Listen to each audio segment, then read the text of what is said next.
You feel it, don't you? Someone out there holds too much power over your emotions. And the worst part, you didn't even notice when it happened. Most people don't realize this. Power isn't always taken. Sometimes, we quietly hand it over. It happens in small moments. When you doubt yourself because of someone's tone, when you replay a conversation in your head, when you let one person decide how your entire day feels, and little by little, they start living inside your mind, rent-free. Stoic philosophy teaches a truth we all need to hear. No one can control you unless you first surrender the control. Today, we're going to expose the subtle, silent red flags you've probably ignored. The signs that show exactly who you've been giving too much power to. And once you see these signs, you won't unsee them. You'll take your energy back. You'll take your peace back. You'll take yourself back. Let's begin. Part 1. Stoic Framework. Why you give away your power. You don't suffer because of people. You suffer because of the power you hand to them. And most of the time, you don't even know you're doing it. Here's the truth. Stoicism forces us to face. The pain isn't created by what happens, but by what you decide it means. When someone ignores your message, you may translate it as rejection. When they speak sharply, you may translate it as, "I'm not enough." When they pull away, you may translate it as your fault. None of those meanings are facts. They are interpretations you unknowingly surrender to. Stoics describe this as a chain: event, interpretation, emotion, reaction, outcome. If the interpretation is distorted, everything afterward collapses with it. And suddenly, a single moment becomes a domino effect that shapes your entire emotional world. But here's the liberating part.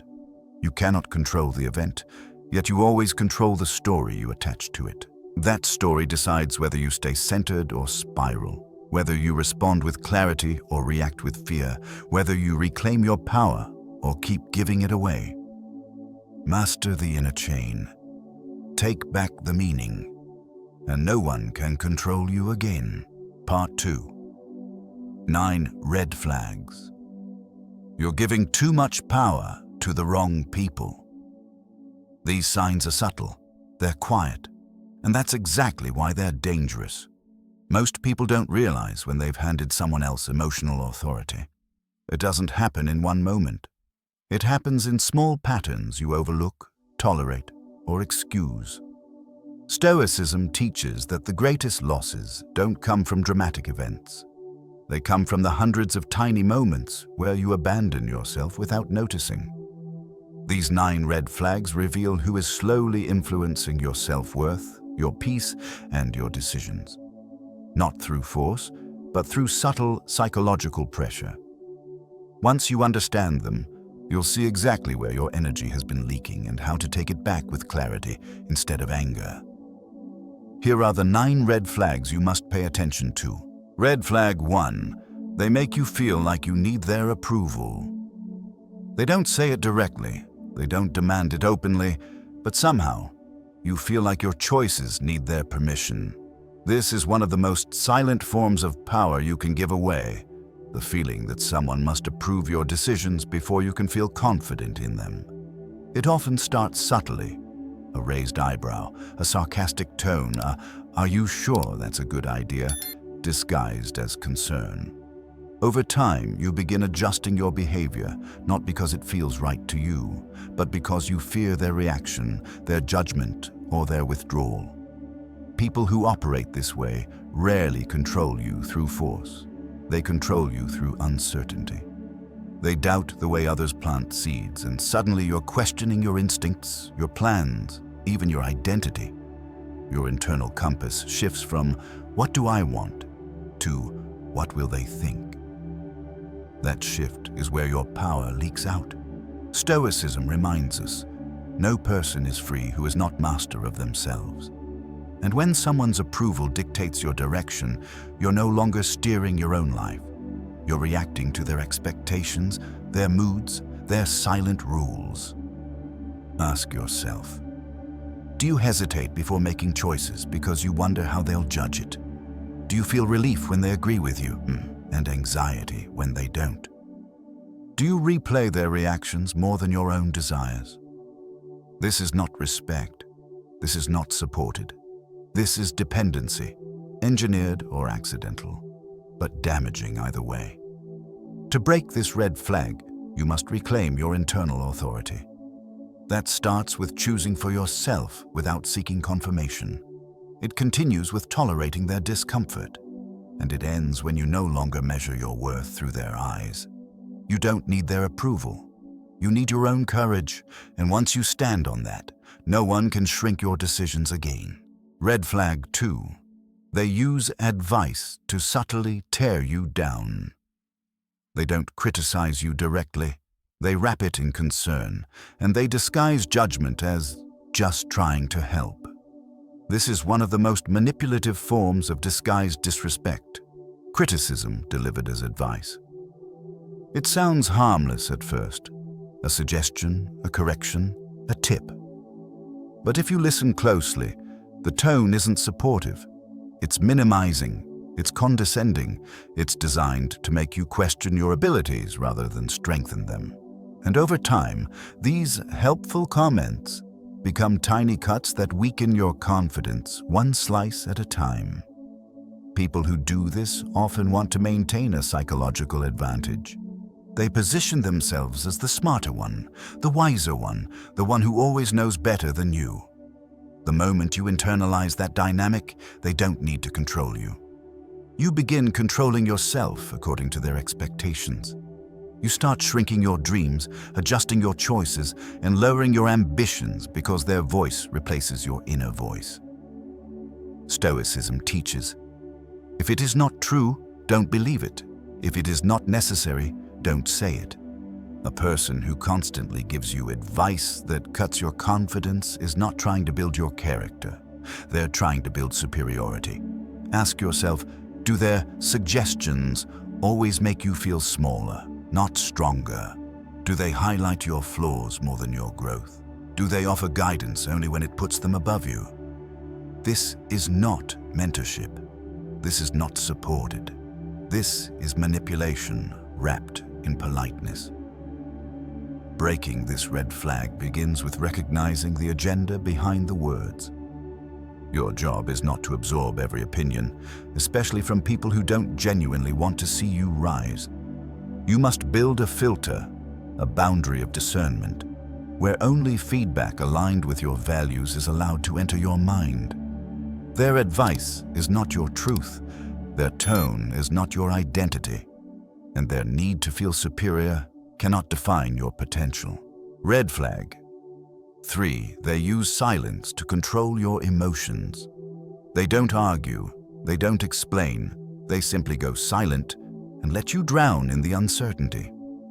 The silent treatment is one of the most subtle but powerful emotional weapons. It creates confusion, anxiety, and self-blame, and the person using it knows exactly what they're doing. They withdraw their attention not because they need space, but because they know you will fill the silence with fear. Did I do something wrong? Are they upset with me? Did I just lose them? And once you start spiraling into these questions, they no longer need to control you. You begin controlling yourself through worry. This form of manipulation works by hijacking your need for emotional clarity. When someone deliberately withholds communication, they're pushing you to chase their validation. You start over-explaining, apologizing for things you didn't do, or trying to fix a problem that was never yours. And the more you chase, the more power they gain, without saying a single word. Stoicism teaches, what disturbs you is not the action, but your judgment of it. A person's silence is just silence.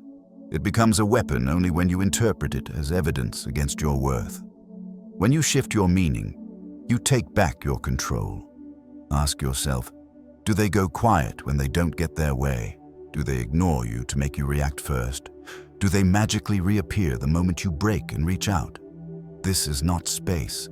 This is not emotional maturity. This is calculated avoidance designed to keep you uncertain. To break this pattern, you must stop rewarding manipulative silence with pursuit.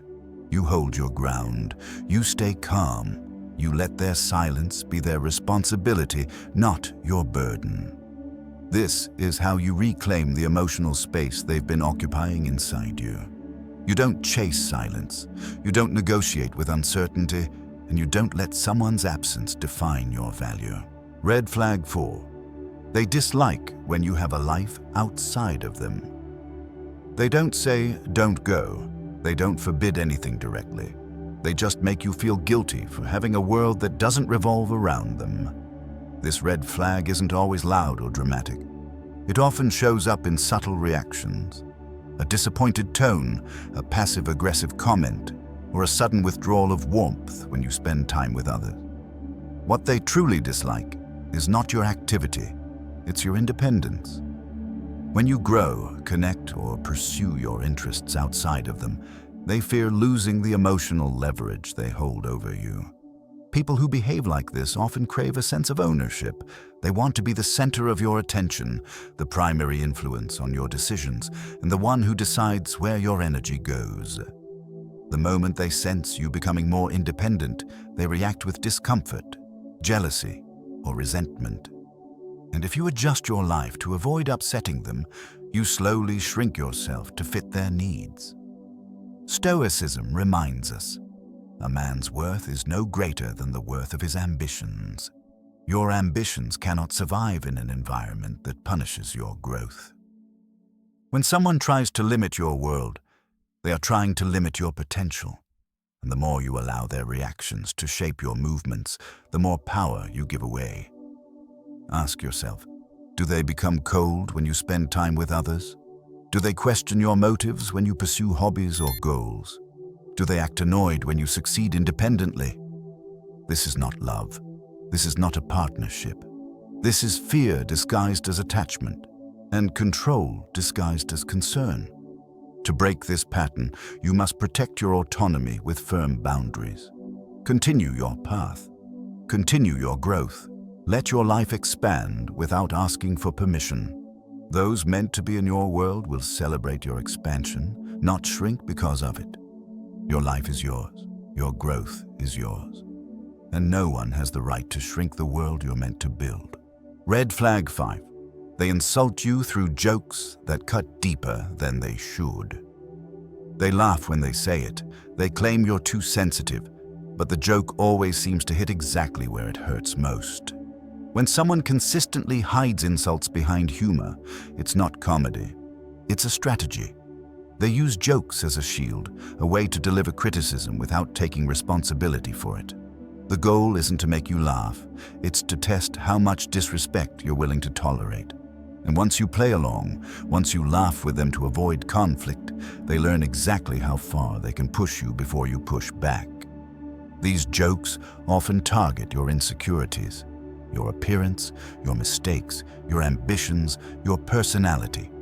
Instead of supporting your growth, they highlight your flaws in front of others, framing it as harmless fun. And if you ever confront them, they weaponize defensiveness. Relax, I was only joking. This reverses the blame, making you question your perception while they maintain their disguise of lightheartedness. Stoicism teaches, don't allow anyone to make you feel small, not even with a smile. Words that consistently strip away your dignity are not jokes. They're intentional attacks delivered with plausible deniability, and the more you normalize it, the more you allow them to dictate the limits of your self-worth. Ask yourself, do their jokes make others laugh at you, not with you? Do you feel smaller after their humor, not lighter? Do you hesitate to share your goals because they'll turn them into punchlines? This is not teasing. This is not bonding. This is humiliation disguised as humor. And humiliation is always about power. To break this red flag, you must refuse to play along. Respond with clarity, not anger. I don't find that funny. Shift your presence. Withdraw your participation. People who rely on mockery lose their power the moment you stop accepting the role they assign you. You deserve respect. You deserve to be spoken to with dignity, and no joke should ever come at the cost of your self-worth. Red flag 6. You always find yourself explaining yourself to them. You start defending your decisions, then your intentions, then eventually your character.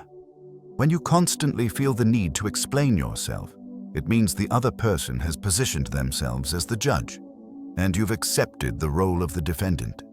Healthy people ask for clarity. Manipulative people ask for explanations. They don't want to understand you. They want to measure you, to see how much justification they can extract, to test how deeply they can make you doubt your own choices. This dynamic usually begins subtly. They raise an eyebrow at your plans. They question your motives with a tone, not with curiosity. They act disappointed when you make decisions that don't center them. Slowly, you shift from living according to your values to living according to their approval. Each explanation you give widens the power gap, and each justification chips away at your internal authority. Stoicism teaches, be your own standard. Let others keep theirs. The moment someone makes you feel like you owe them a justification for your boundaries, your dreams, your schedule, or your priorities, they've stepped into a role they were never meant to have. And the more you bend to defend yourself, the easier it becomes for them to define who you are. Ask yourself, do you explain your decisions even when no explanation was requested? Do they challenge your choices more than they respect them? Do you fear their reaction when you simply choose what's right for you? This is not accountability. This is not a concern. This is a disguised attempt to control your behavior by making you second-guess your autonomy.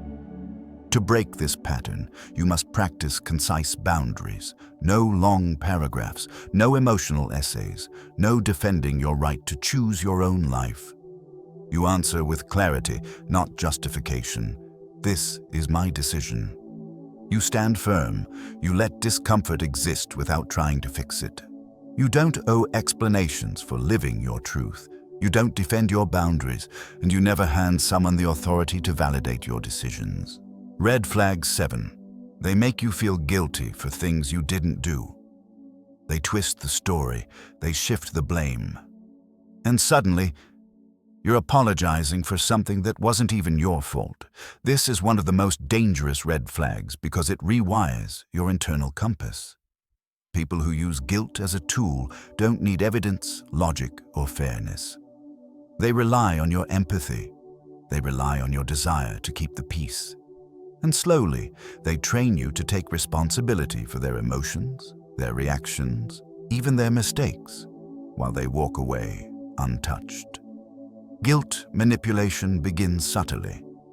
They sigh, withdraw, or act disappointed without telling you why.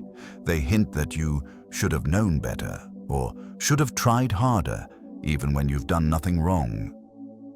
The moment you start explaining yourself, they shift the narrative again, creating a loop where you're always the one trying to fix what you didn't break. That loop is where your power is lost. Stoicism teaches, you own your actions, not their feelings. When someone uses guilt to control you, they are violating the boundary between their emotional responsibility and yours. A healthy person expresses needs directly. A manipulative person makes you feel responsible for their discomfort. And once they realize guilt works on you, they will use it to shape your decisions, your behavior, even your identity. Ask yourself, do they get upset at you without explaining why? Do you end up apologizing just to calm the situation? Do you feel anxious around them even when you've done nothing wrong? This is not accountability. This is not communication. This is emotional blackmail, delivered in a soft tone but heavy in impact. Breaking this pattern requires clarity and inner firmness. You must separate your actual actions from their emotional reactions. You must allow them to feel what they feel without making it your burden. When you stop carrying guilt that isn't yours, you take back the power they've been drawing from you. Their feelings are their responsibility. Your integrity is yours. And you never apologize for a crime you didn't commit. Red flag or 8. You feel drain. Every time you interact with them, your energy drops, your mood changes, and you walk away feeling heavier than when you arrived. This is one of the clearest signs you're giving someone far too much power. Your body reacts before your mind does. Emotional exhaustion isn't random. It's a response to a dynamic where you give more than you receive, where you manage their emotions more than your own, where you shrink yourself so they can feel bigger, calmer, or more in control. Over time, your nervous system learns to anticipate the stress, and just being near them becomes draining. People who drain your energy rarely do it by accident. Some do it by constantly complaining, demanding attention, or playing the victim. Others do it through criticism, negativity, or subtle dominance games. And some do it simply by existing in a state of chaos, expecting you to fix their problems while giving nothing in return. The common pattern is this: you leave every interaction feeling depleted, not empowered. Stoicism teaches, protect your mind from those who bring disturbance, not clarity. Your internal peace is not something to gamble with. When a relationship, friend, partner, co-worker, even family, consistently drains you, it means the exchange is imbalanced. You're pouring energy into a well that never fills. And the more exhausted you become, the easier it is for them to influence your thoughts, your decisions, and your emotional stability. Ask yourself, do you feel anxious before meeting them? Do you need time to recover after spending time together? Do you feel responsible for keeping them happy, stable, or entertained? This is not a connection. This is not supported. This is emotional extraction, a pattern where your energy becomes their fuel. To break this red flag, you must recognize that your energy is a limited resource.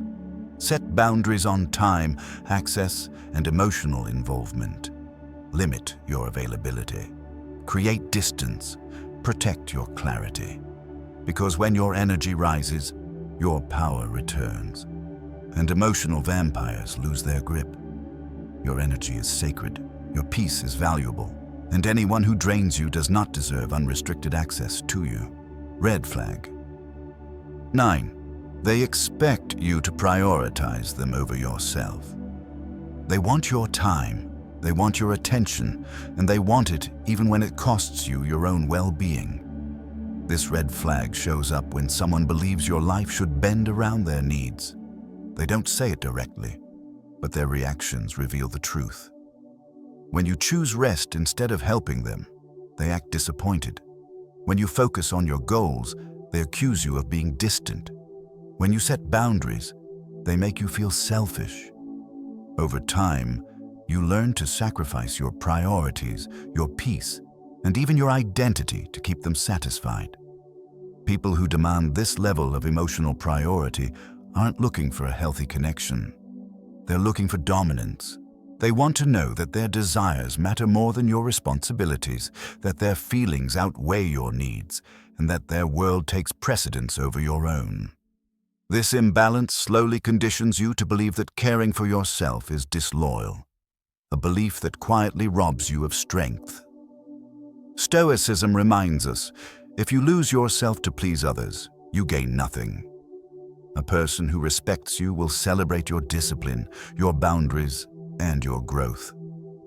A person who feels entitled to your time will resent anything that doesn't center them. The more you comply, the more invisible you become in your own life. Ask yourself, do they get upset when you choose something that benefits you? Do they expect instant responses, immediate attention, or constant availability? Do they treat your needs as interruptions to their desires? This is not love. This is not loyalty. This is entitlement wearing the mask of connection. To break this pattern, you must put your life back at the center of your decisions. Prioritize your health, your rest, your goals, your boundaries. You don't need permission to choose yourself. And when someone reacts negatively to your self-respect, that reaction is the truth you need to see. Your needs matter. Your time is valuable. and no one has the right to stand above your own life. Part 3. Bridge. From awareness to taking your power back. Awareness is the first step. Reclaiming your power is the next. Now that you've seen the red flags, the most important shift is this. You must stop reacting and start choosing. Every time you pause before responding, every time you refuse to chase approval, every time you hold your boundary without explaining, you take back a piece of the power you once gave away. Stoicism teaches that control begins within. You cannot rewrite someone's behavior, but you can rewrite your participation in it. When you detach your emotions from their reactions, you break the cycle that fed their influence over you. And the moment you stop abandoning yourself to protect someone else's comfort, the dynamic changes entirely. Your clarity becomes your shield, your boundaries become your voice, and your awareness becomes your freedom. Part 4. Boundary Toolkit. How to protect your peace with Stoic clarity. A boundary is not a wall. It's a definition of what you will and will not allow. When someone repeatedly crosses your emotional limits, you don't argue, you don't explain, and you don't negotiate. You communicate with clarity, short, firm, and neutral. Boundaries lose their power when you wrap them in long explanations. They grow stronger when you deliver them with calm certainty. Use these 4 Stoic lines to reclaim your space. 1. That doesn't work for me. A clean refusal without apology. 2. I'm not available for that. Protect your time and energy. 3. I won't continue this conversation in that tone. Sets behavioral limits. 4. Your emotions are yours to process. Separates their responsibility from yours. These lines aren't aggression, they're alignment. They remind you that your peace is not up for negotiation, and your self-respect is not something you ever explain. Take back your power with clarity, not anger. You've now seen all 9 red flags, the subtle patterns that slowly drain your energy, shape your emotions, and pull you away from your own center. Most people never notice these signs until they've already given too much of themselves away. But you see them now, and awareness is the beginning of taking your power back. This video gave you 3 things. Recognition, so you know what's been happening. Understanding, so you know why it affects you. And tools, so you know exactly how to respond with strength instead of fear. But knowledge only becomes power when you practice it. So start small. 1 boundary, 1 pause, 1 act of choosing yourself. These small shifts will rebuild your inner authority faster than you realize. Thank you for spending your time here today. Your presence means you're committed to growing stronger, clearer, and more grounded. If this message supports you, don't forget to like, share, and subscribe. It helps the channel reach more people who need this clarity. I'll see you in the next video. Until then, remember, you take back control not through anger, but through clarity.